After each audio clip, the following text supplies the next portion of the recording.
So, since we talked about the Reality Pirate's Guide to Your Paranormal Normal, I was looking at the chapter, Why Was Robin Hood an A-hole? And I would love to discuss that because before reading that chapter, I thought he was a hero. Well, it depends on how you look at it. You can be both. Hmm. We have this propensity to want to, it's just human nature. We want it to be all good, all bad, or something. We want it to be neatly packaged. And it's not. Look at our world leaders. I mean, they can be just rant 8 year olds emotionally, or they can be Gandhi and brilliant, but even he had weird stuff going on. We're all weird, but it depends on the context and how you're looking at that. And yeah, I'd like to read that. I'd like to read that to you guys. And Linda, feel free to stop me at any point. I It was a will. lot of fun. So, the reason Robin Hood was an a hole: stealing from the rich to give to the poor activates the polar opposite of wealth and poverty. Robin Hood's character was rebellious, plutonic in nature. He rebelled against the sheriff of Nottingham, desiring to hurt his forcefulness by forcing him to lose what he guarded, meaning the role of guarding those he deemed worthy of the sheriff's attention. Rebellion activates force, not power. The renegade, though, is inherently powerful from within. He reacts and responds to external circumstances from his own intuitive sense of ethics. So, what we're bringing up here as an aside is what's the difference in a renegade and a rebel? We've chatted about this before. The rebel, of course, is rebelling against something. It's the volcanic plutonic eruption. And the renegade is just kind of going along doing their thing. Now, it can be against social mores. A lot of times it is. But the rebel's only allotment is in the creation of opposition to the existing force he deems to be wrong. Stealing from the rich accomplishes nothing in the long run. What does it change? Robin Hood could have educated the rich, using his wily intelligence to gain the humility and heart focused behavior of sharing what they had in excess. Sharing is done by those who feel and whose natures are evolved enough to nurture the sharing from their heart to the heart of hearts. So, Sean Penn, the actor, is an example of a modern renegade. I say that because during Katrina and in Ukraine and a couple of other world traumatic situations, he just got up and left. He was going to go do what he could. He said, I'm not going to talk about this. I'm going to go physically and do something about it. He showed up. And that is an ideal of the renegade, physically showing up and not hiding from the law. Now, I'm not saying that Sean Penn's perfect and lawful, but the idea of becoming involved in something for service and you just stay engaged is the idea. Instead of saying, I'm just going to take from these other people to get back at them because other people don't learn anything. So look at what Desmond Tutu did in South Africa. Now, there is a renegade right there. When apartheid ended, Desmond Tutu said, we're going to forgive the offenders, this errant group of specific Afrikaners who had done things to hurt people. He said, we're not going to punish you because you don't learn anything from that. We're going to forgive you and we're going to love you because you didn't know any better. And what he was saying was, you will sit and listen to some of us and you will learn. Does that always work? Of course not.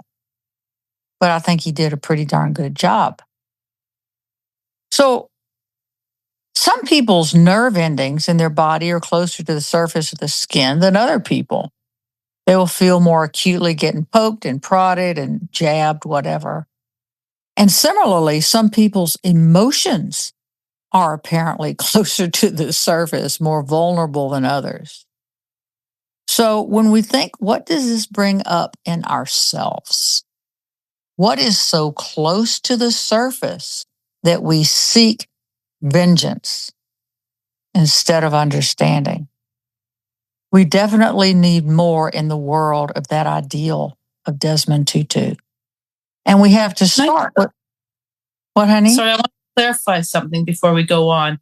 From what you're saying about emotions, it sounds like a rebel is coming from a place of anger or vengeance, whereas a renegade is more of a place of creation and understanding.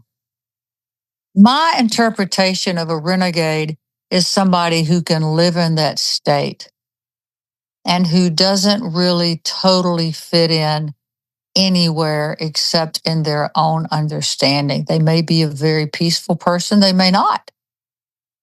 But the rebellious nature, in other words, when we as humans go through the hormonal stage or 13, 14, 15, and we're rebelling, we're trying to set independence from ourselves, from what we were, into what we're becoming. Is it wrong? I'm not saying any of this is wrong, but it certainly brings up certain ideals and behavior. Does that make sense? Yeah, it does. And it shows more so the act of being a renegade is creating something, whereas the act or going your own way, whatever, forging your own destination, whereas the act of rebelling is opposing or forcing, fighting something. So there's an inherently more positive outcome being a renegade. Well, I would think so in this interpretation. Countries, things going on right now in certain countries with the population rebelling.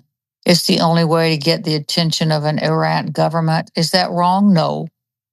No, that's a totally different subject, I think. So you have to make your own desire of how to fit these into your life because we all have that inside of us. We have the archetype of the rebel. We have the archetype of the renegade, but we also want in some way to be able to live within the society that we're in. Another interesting point that came to me from what you were saying is, heroes can be assholes. So our world leaders might look like they're assholes, but they could still be doing good. Oh, yeah, all of us can. Depends on who you talk to. Depends on what side you're on. And we don't always know the whole truth. We rarely know the whole truth about other people's behavior or ours. So what? Engage or walk away? And how do you engage? And what do you do before you walk away? It's a very touchy subject, I think. In that New Age prayer, it says, I seek to heal, not hurt. And that's what it's about. In order to heal, we have to be temperate. We have to hear God's voice. We have to wait. I mean, I'm going through some lessons with that right now with some people. To just wait, Zoli, just be uncomfortable and hold attention and see what happens. But whatever is closest to the surface, that's our low-hanging fruit. And sometimes we just want to defend that if other people are defending their own behavioral systems. I mean, it's tough. I really can't say I'm a minister. I have to act like one. I mean, I am a minister, but if I don't act like that, then what's the purpose? I'm a big fat fake. We can be many things at one time. But that authenticity is part of being a renegade, that we aspire to these abstract ideals. I don't think we ever really fully get it.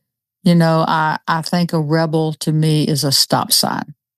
A renegade is just a yield sign who's going to wait with behavior. They're just going to be themselves, and they may be a little confused. They may be a little off as to why you think they're being weird. I'm just being myself, they say. I have a friend who's a counselor, and she said this woman and her daughter came in and said, the woman said, why is my daughter always so different? She's always trying to be different. And my friend had to say kindly to the mom in front of the daughter, she's not trying to be different. She just is. She's different than you. She's a renegade. And it's okay for you to be different, right? You're here to be that person. Embrace it. That's why we go look in the mirror and go, who am I? Well, if we really are ourselves, we're all going to be different, right? Everybody's going to be a little special snowflake, but we try to join in society because we'd like to be together. Sometimes we do sell ourselves short. I do that. And then I feel crappy when I realize what I've done. But you deal with it. You move on. You learn. We enact that archetype of the prostitute too. We prostitute ourselves for a benefit, and I'm not talking sexually. And we do that for many reasons. It's not a means to an end. It's not that it's so awful and evil. Sometimes you have to do that. What if you have a job you hate, but you've got to support your family? You feel like you're having to represent a company that you don't believe in. That's the prostitute archetype, but it is done for honor. Sometimes, in order to be safe in the world, you really can't speak your truth. You kind of need to hide that. So there's another truth. Well, that says a lot about this world, doesn't it? It does. And how do you get over the frustration or the fury of not being able to speak your truth? Well, I think for me, that's a life lesson, and it has to do with the fifth chakra. I grew up most of my life autistic. I really couldn't talk. I mean, I had a blocked blue chakra, my fifth chakra. My friends used to say she knows what she wants to say, but she can't say it. I couldn't get it out. I just couldn't. And then when I was probably in my, I'd say late 30s, early 40s, that began to open up when I moved to my farm. And I began working with nature spirit and with homeopathics. And I found my voice through the voice of nature. But you're going to be frustrated. And sometimes that frustration says, this is none of your business that you have to deal with this. You don't have to have a verbal opinion on everything. You're not a newscaster. Come on. So that can be hard also.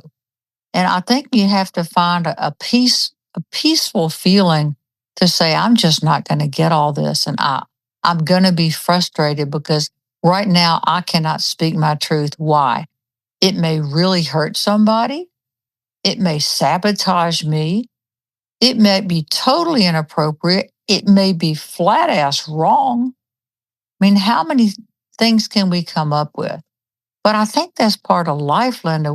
We get frustrated and then we fix it.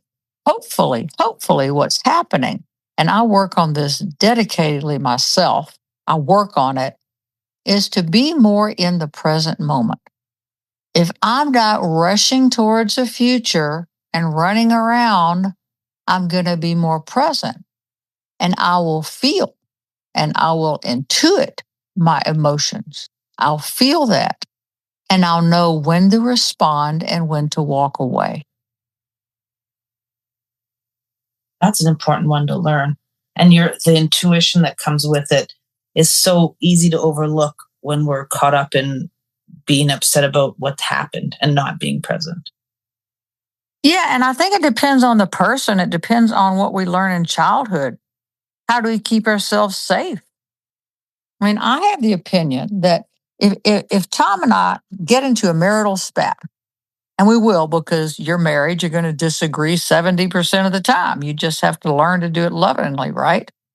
That's what our therapist says, Dr. David, and I think it's true. If we're in a marital spat, there are two 9-year-olds sitting there arguing. We each want our own way. We're defensive. We become these children who didn't know how to protect ourselves. And it's not that the adults were trying to hurt us. It's just that we wanted what we wanted. But these things, these defense mechanisms that we build as children, sometimes they are structures that are very hard to deconstruct. And so we have to work with them more. And the rebel and the renegade are the two things that we work through in school and with other kids. I mean, I'm not sure the renegade and the rebel would react any differently. It really does depend on the person. During Katrina, you remember that, I went to Olympia and I did some work with the Red Cross. We had people coming in who were just big fat liars along with the needy people. And they were claiming checks that weren't theirs. So the Red Cross had to put out a new booklet about how to deal with the fraud. And I thought the new book was full of crap.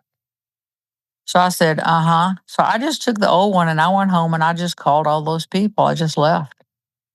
I took it upon myself to call them and tell them that I knew what they were doing and they had to stop. And apparently they did. Now, why did I do that? Well, that's who I was at that time. I mean, I never fit into groups or collectives, and it's cost me dearly because I've had to learn to get along with those collectives. So it's a very personal thing. I just tend to take things into my own hands and go, damn the consequences. I'm going to do it feels right. This is definitely renegade behavior, but was I rebelling? Yeah, I was. So I'm not sure that the behavior is really different in that particular sense. See, I think rebels are constantly rebelling against authority, and we do need people like that in the world. So I think I was doing a little of both, and maybe everybody does. I don't know. I mean, a lot of these folks work in the political field. God help them. Without the dark, we really don't know the light. We live in the dark. We seek the light.